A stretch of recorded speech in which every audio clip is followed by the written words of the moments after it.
কোরআন এবং হাদিসের কথা শুনবার জন্য এখানে আমাদেরকে সমবেত হওয়া, একত্রিত হওয়ার তৌফিক দিয়েছেন।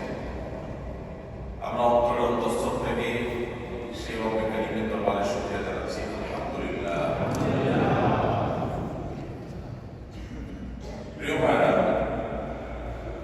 এতক্ষণ যাবত আপনারা নিশ্চয়ই ওলামা ইকরামের গুরুত্বপূর্ণ বক্তব্য শুনেছেন এবং সেই সাথে ইনশাআল্লাহ বিইذনিল্লাহ আগামী আরো কয়েকদিন যাবত আমাদের প্রোগ্রামগুলো আরো দুদিন যাবত অন্তত চলমান থাকবে। সেখানে হয়তো আপনাদের সাথে দেখা হবে। খুব বেশি কথা বলার সুযোগ নেই, রাত কম হয়নি। আমরা সংক্ষিপ্ত সময়ে কয়েকটি বার্তা আপনাদের কাছে পৌঁছে দিতে চাই। সর্বপ্রথম কথা হলো, প্রবাস জীবনটা বড় কষ্টের, অনেক বেশি কষ্টের। এই কষ্টটা আমি একটু ভালোভাবে অনুভব করতে পারি এই জন্য যে আমার নিজের 10টি বছর প্রবাসে কেটেছে। যারা প্রবাসে থাকেন নাই তাদের কাছে দেশে বসে মনে হয় যে নদীর পারের লোকেরা বলে রাজ্যের সব সুখই পারে, তাদের কাছে মনে হয় এই প্রবাসে চলে গেলে মনে হয় জান্নাতে চলে যাবে। কিন্তু নিজের দেশ, দেশের মাটি, প্রিয়জনকে ফেলে রেখে দূর দেশে প্রবাসে থাকা যে কত কষ্টের, এটা প্রবাসী ছাড়া দেশে থাকা মানুষদের দ্বারা বোঝা সম্ভব নয়। আমি একটা কথা প্রায় বলার চেষ্টা করি, যারা প্রবাসে থাকে এই বেচারাদের কোনো দেশ নাই।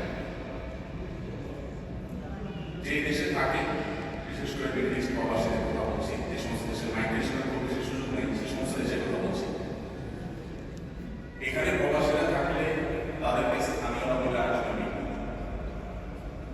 আমি কি বিদেশি, চিনি না, আসবে মানে অচেনা মানুষ, মানে এই আমার দেশের না, বাইরে থেকে আসছে, কোনো দেশ থেকে আসছে কাজের জন্য, আলাদা রুজির জন্য, আমার লোক না, আসবে অপরিচিত মানুষ, অচেনা মানুষ, বিদেশি। আবার যখন দেশে যাবেন, গ্রামে গঞ্জে রাস্তাঘাটে বাজারে যখন যাবেন, বলবে কি আসছে, বিদেশি আসছে। এটা আপনার দেশ কোনটা? এখানে আপনি আগ্রহী আর নিজ দেশে আপনি বিদেশি। যতক্ষণ বিমানে থাকেন আকাশে, ওইটাও যদি বাংলাদেশ বিমান হয়, তাও সবসময় যে আপনি সেখানে ওইটাকে অন করতে পারেন, সবসময় সেটাও সুযোগ। ইসলামের শরিয়ার দণ্ডবিধিতে একটা সাজার নাম হলো জালাওয়াতান। জালাওয়াতান মানে কি? দেশান্তর করা।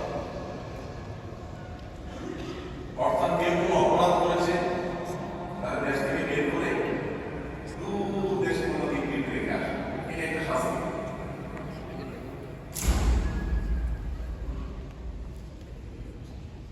গত কিছুদিন আগে আমরা নিউজিল্যান্ডে যাওয়ার সুযোগ পেয়েছিল, পৃথিবীর একেবারে শেষ মাথা, যেখান থেকে সূর্য ওঠে। তো নিউজিল্যান্ডের পাশে একটা দেশ আছে,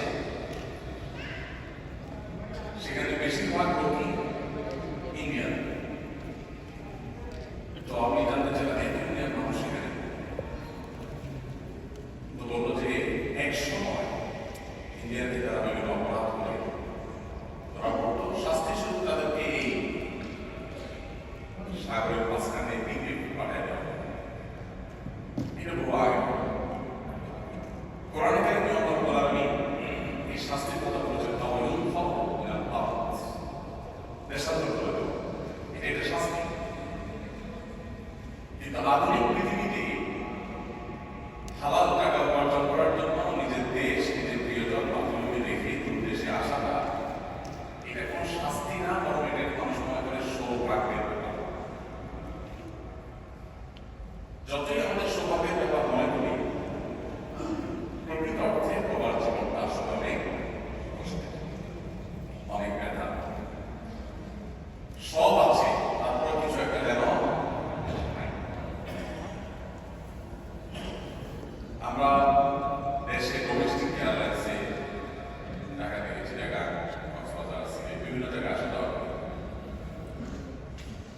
ওঠা-নামার সময় মানুষ মধ্যে বিশেষ কোনো কৌতূহল স্বাভাবিকভাবে দেখা যায়। কিন্তু মিডল ইস্ট থেকে বা মালয়েশিয়া থেকে আমাদের প্রবাসী ভাইয়েরা যে সমস্ত বিমানে থাকে 2 বছর, 4 বছর, 6 বছর পর থেকে আরো করে দেশে যাচ্ছে, তাদের বহন করা বিমানটা যখন ম্যাপে দেখে যে কলকাতার মাটি ছেড়ে বাংলাদেশের দিকে প্রবেশ করে যাচ্ছে বিমান, তখন ভেতরটা মন্ত্রা দিয়ে এসে আসছে। আর যখন ল্যান্ড করা শুরু হয়, এয়ার হোস্টেসরা সবাই বলে হাতে পায়ে ধরে বাইক বসে, প্রবাসীদের বসানো যায়। দেশের প্রতি, দেশের মাটির প্রতি তাদের এই টান যে তারা জানলা দিয়ে বলে লাভ দিয়ে না। এই কথাগুলো বলার উদ্দেশ্য হলো এত কষ্ট যে আপনারা করছেন প্রবাসে থেকে, কিসের জন্য? কিছু হালাল একটু ভালোভাবেই না দিতে পারবেন। যারা ব্যাচেলর আছেন তাদের কষ্টটা অনেক বেশি, যারা ফ্যামিলি নিয়ে আসেন তাদের কষ্ট একটু কম, তারা হয়তো বেশি সুখে আছেন। তারা হয়তো বউ বাচ্চার সাথে আছে, কিন্তু মা বাবা, ভাই বোন, দেশের মাটি, অন্যান্য মানুষজন তাদের প্রতি মুহূর্তে মানুষ মিস করে। এই একটা শূন্যতা প্রবাসে থাকে। এত কষ্ট করছি আমরা এই পৃথিবীতে যে কদিন বেঁচে থাকবো, সেই কয়দিন যেন একটু ভালো থাকে। এখন উদ্দেশ্য আছে, কি বলবো, একটু ভালো থাকার জন্য এত বড় স্যাক্রিফাইস, এত বড় ত্যাগ। সেই ভালো থাকাটা নিশ্চিত হবে কিনা আপনি কেউ জানেন? জানি কোনো গ্যারান্টি আছে? কত লোক প্রবাসে বছর বছর জীবন কাটায়, কিন্তু দেখি তেমন কিছু করতে পারবে আছে না? নেই। এখানে কিছু বহু লোক। তো প্রবাস জীবনে এত কষ্ট করার পরও আমরা অনেকেই আছি যে আমাদের আসলে জীবনে কোনো পরিবর্তন হয় না। কিন্তু প্রবাস জীবনের এই সময়টাতে যদি আমরা আমাদের সামনে যে অবাধিত সুযোগ আছে, সম্ভাবনা আছে, এটা যদি কাজে লাগাই, তাহলে দুনিয়ার সুখ আমার নিশ্চিত হোক বা না হোক, আখিরাতের সুখের নিশ্চয়তা এখান থেকে নিয়ে যাওয়া সম্ভব। বিশেষ করে আপনারা যারা কাতার প্রবাসী আছে, আমি বিশেষভাবে আপনাকে বলতে চাই, পৃথিবীর যে কোনো দেশের প্রবাসী বাংলাদেশের ভাইদের চাইতে একটি জায়গায় আপনাদের বেশ কিছু অ্যাডভান্টেজ এবং বিশেষ কিছু ভালো দিক আছে। যারা সৌদি আরবে থাকেন, মক্কা মদিনা যেতে পারেন, উমরা করতে পারেন, হারামাইন জিয়ারত করতে পারেন, সে অ্যাডভান্টেজ কিন্তু পৃথিবীর কোনো জায়গায় নেই। কিন্তু কাতারে যারা থাকেন তাদের যে অ্যাডভান্টেজটা আছে সেটা সৌদি আরবে যারা আছেন তাদেরও নেই, পৃথিবীর অন্য কোনো দেশেই নেই। সেটা কি? এতজন সুদক্ষ আলেমের, ভালো মানের বিশ্বমানের হাফেজ, সারা ওয়ার্ল্ডের যে কোনো হাফেজদের সাথে কম্পিটিশন করে শীর্ষে থাকার মতো পারে নিজের স্বদেশে এরকম বিদগ্ধ আলেম, হাফেজ এবং কারীদের এই বিশাল দল কাতার ছাড়া এই পৃথিবীর কোনো দেশে এত বেশি আমরা পাবো না। এটা কাতার প্রবাসীদের জন্য যে কত বড় অ্যাডভান্টেজ, এটা যে আপনাদের জন্য কত বড় সৌভাগ্যের, এটা আপনি অনুভব করতে পারবেন, হাড়ে হাড়ে টের পাবেন যদি আপনি ইউরোপ যান, যদি আপনি আমেরিকা যান, যদি আপনি পূর্বে পশ্চিমে যান, চায়না যান, বিভিন্ন দেশে যান, দেখবেন যে এই দিন অসহায় ঘুরে যে একজন আলেমের কাছ থেকে একটা মাসালা জিজ্ঞাসা করবেন, একটু কোরআনটা স্নেহ করবেন, একটু দিনটা শিখবেন, সে মানুষটা হন্যে হয়ে খুঁজে পায়। কিন্তু আপনারা যারা কাতারে প্রবাসী হিসেবে আছেন, এখানকার ধর্ম মন্ত্রণালয়,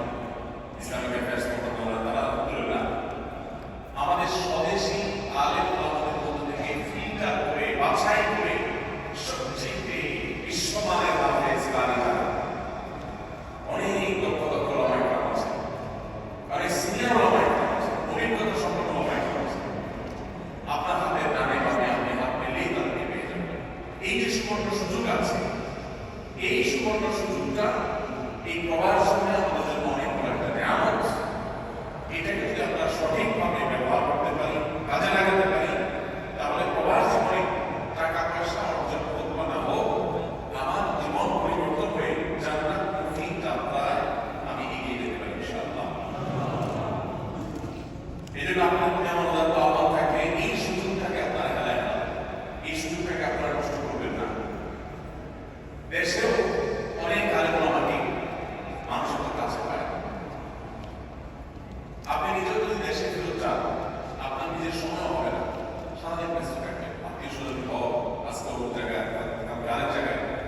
এখানে আমাদের দেশেও ইমাম সাহেব যারা আছেন, দায়ী যারা আছেন, মুফতি যারা আছেন, মুয়াজ্জিন যারা আছেন, এই সমস্ত ওলামায়ে কেরাম, এখানে যারা মুয়াজ্জিন আছেন তারা অনেকে দেশে অনেক জায়গায় ইমামতি করবেন না, হয়তো অনেক বড় বড় সুফতি হতে পারে, এত মানুষ এখানে মুয়াজ্জিন হিসেবে আছে, এত যোগ্য মানুষ। এই যে মানুষগুলো আছে, এই মানুষগুলোকে দেশে গেলে আপনি তাদের কাছ থেকে একটু কোরআন শিখবেন, কোরআনটা বিশুদ্ধ করবেন, একটু ইসলাম সম্পর্কে জানবেন, আপনি নিজেকে পরিবর্তন করবেন। এই সুযোগটা দেশে গেলে তাদেরও সময় হবে না, আপনারও সময় হবে না। কিন্তু এই জায়গাতে